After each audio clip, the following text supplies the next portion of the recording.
Is the Dirty Laundry Game Worn a Hockey Podcast, episode number 9. Doc Noise here with you. Lots of bits and pieces to cover this week, and then next week we're going to have a big debate on game worn terms, be it issued, team issued, player issued, bench worn, game worn, all that kind of stuff. We're going to have a nice panel to discuss that with. First, as you see the graphic up on the screen here, just wanted to kind of touch on, I got my game worn jersey from the weekend. Went to St. Louis Blues Alumni Fantasy Camp. This would be my 5th one since 2001. It's a 3-day hockey camp where you go in. I already knew the team I was playing for, or you could just get thrown on a team if you don't have anybody. The first day we got there, got all checked in, got all my gear and stuff on. We were told we had Barrett Jackman and Terry Yake joining us for the first 2 games. Played with them, had a very fast hockey game, had a great time there. Friday night, once we got our games out of the way, we did a fantasy draft. With that, because all this money from this, the outside of what cost to get the rink and that goes to charity, and this was at the Centene Ice Arena where the Blues practice. It's actually full this weekend, starting today for Blues camp. Training camp has started, thank God. So had a nice dinner, and then we donated money to buy ourselves higher up in the draft. We ended up drafting 4th because the team before us threw enough money to get the first 3 picks.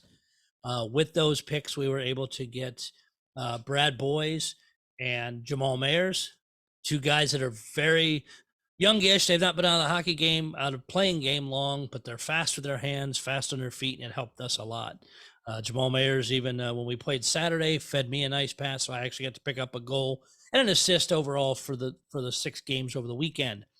Got to play with friend of the show and a friend of mine who I've been friends with a long time, Mike McKenna. He was drafted by the St. Louis Blues Warriors. If you have an NHL team in your town, you probably also have a Warriors team.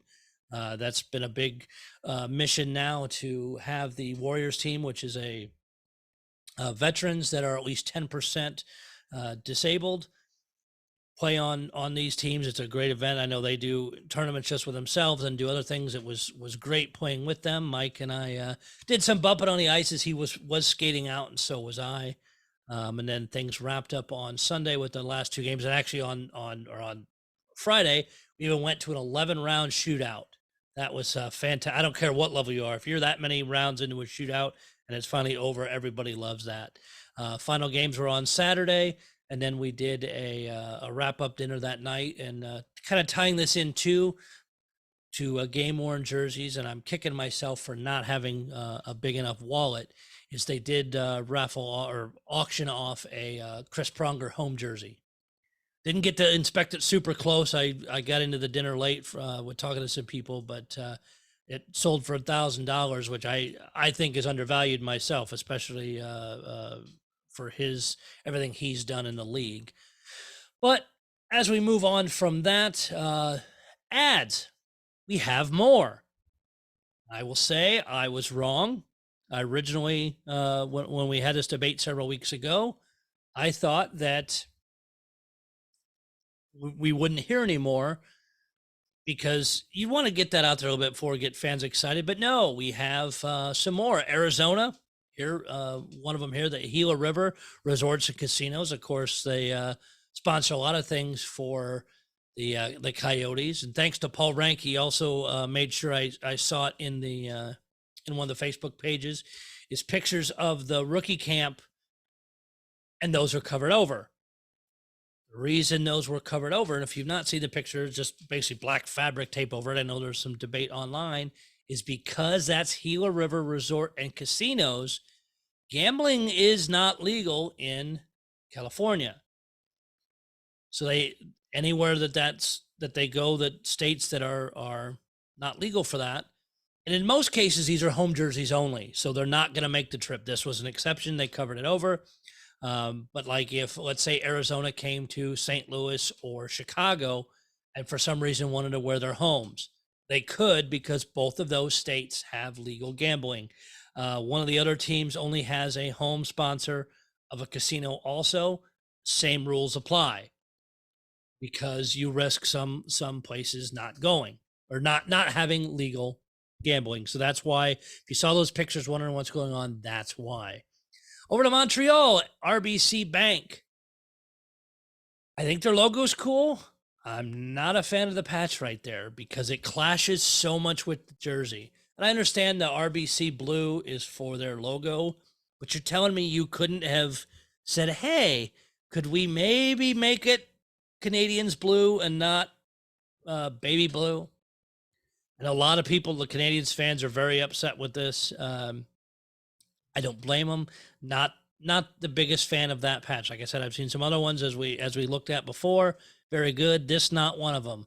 Now, this has become the butt of many jokes already. The Toronto Maple Leafs. Yes, they're sponsored by milk. The Canadian Dairy Association ponied up the money to put milk on their jerseys. I don't think the patch itself, because it's the script and they followed right around the letters themselves, I think that looks sharp compared to just an old square ad patch. I'm okay with that. But the jokes are running rampant. Things like the odds of Toronto making the playoffs or winning the Stanley Cup are 1 or 2%. So do with that what you will. The social media has had just a ball with it. Also, I did see a thing online today. This is more for replica jerseys, things like that. But the Boston Bruins currently have an offer for anybody who has a replica or an authentic that you can bring it to their store, and they will heat press on their advertising patch. Because and we talked a little bit about this in the previous show where we got into ads. I think you're going to see sales of replicas and authentics drop because of this. Because people aren't going to be wanting to pay money. Some, again, not all, but I think a good portion of fans aren't going to want to have an ad on a jersey they're spending a lot of money on or expect a discount, because now what you're doing is that is free advertising to whoever that is across the league. And anywhere you go, you throw that jersey on up, there's free advertising. So I'll be curious if anything comes out of that, or if you see a downtick in sales of replica and authentic jerseys. And we know that whole debate, that's a non-game worn debate, but it's out there for sure. So the other piece I wanted to touch on tonight is the classic auctions closed the other day. I did miss out on that. I was not paying attention to timing and stuff. Of course, we're just getting back in town. But we'll touch on some different prices, different surprises, and a few questions. Nothing against who's bidding, the auction company, anything, but it raises flags in my mind, and I don't know what to think of it. And make sure once you watch this, comment either on the Facebook pages for these where I share them, or in the videos itself. Give me your thoughts. So if you go on Classic site, you can look at past auction results. You can also filter the highest bid item or lowest bid item, see where things did. So I'm starting at the top. You have Craig Reichmuth's 1972-73 WHA New York Raiders game-worn jersey. It's the first and only season, for the team in the WHA. 100% unrestored, just as it is. Final price, starting bid was $1,500. Final price, $41,893.20. 74-75 Gene Rattel, going from the Barry Meisel collection. $4,000 was the minimum bid, sold for $39,096. Some of the other, this is an interesting thing. I think is interesting because it beat out a whole lot of really big name jerseys, and I understand because of the age and who's on them. At 1911-1912 Imperial Tobacco hockey card complete 46 card set. 10 PSA graded cards in there, including names like Ross, Vesna, Lalonde, names that everybody knows. Starting bid was $3,000, closing $35,498.40. Ron Francis is probably a little upset though because they beat him out. His 92-93 Penguins jersey from his 100-point season sold for $30,085.20. So the cards beat him by about 4,000 some odd dollars.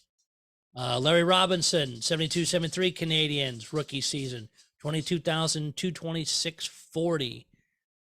Getting into and again a lot of cards. 79-80 OPG Wayne Gretzky rated 10 gem mint card, 18,368.40. Who says collectible cards are falling off?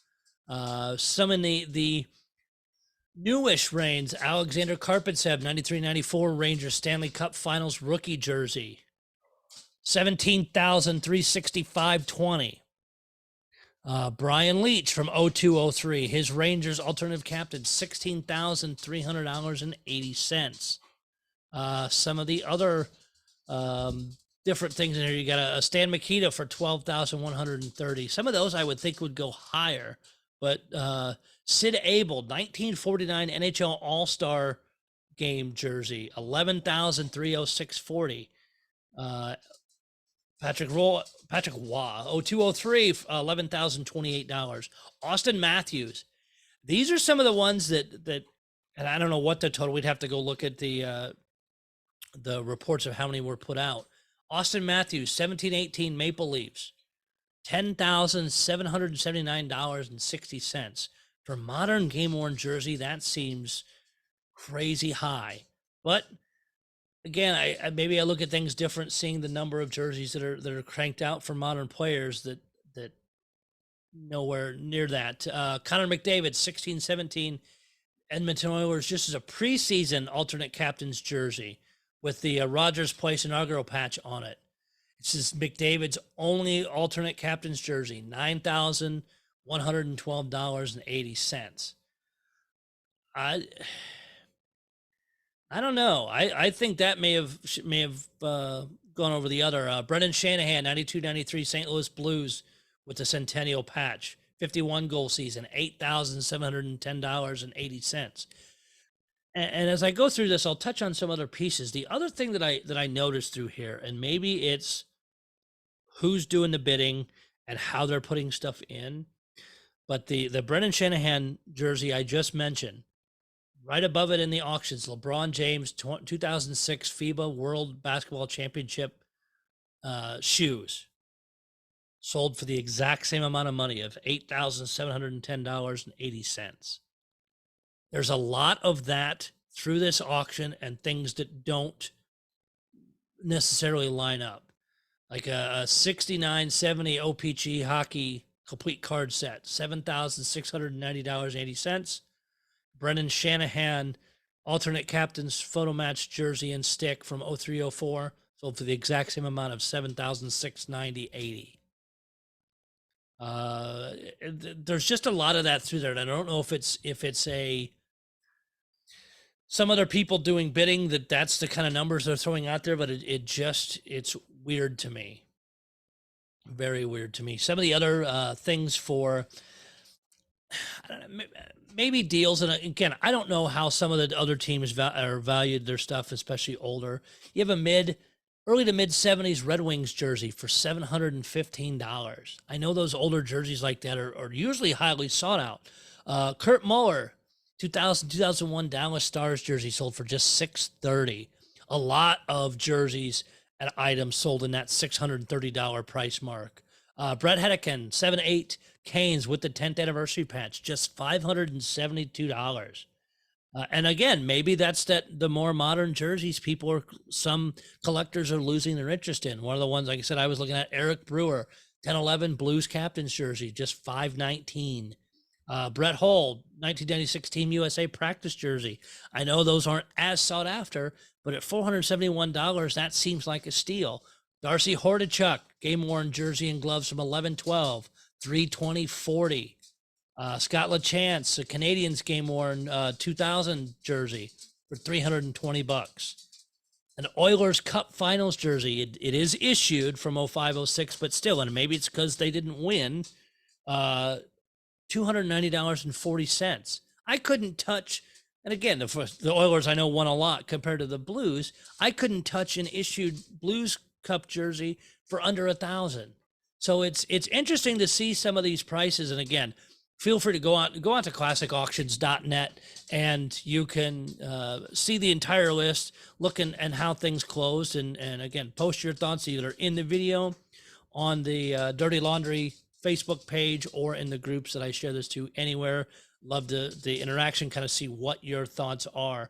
Like I said at the top of the show, next week we're going to get into the whole team issued, player issued, bench worn, all that kind of stuff, and discuss what to watch out for, those kind of things, whole lot more.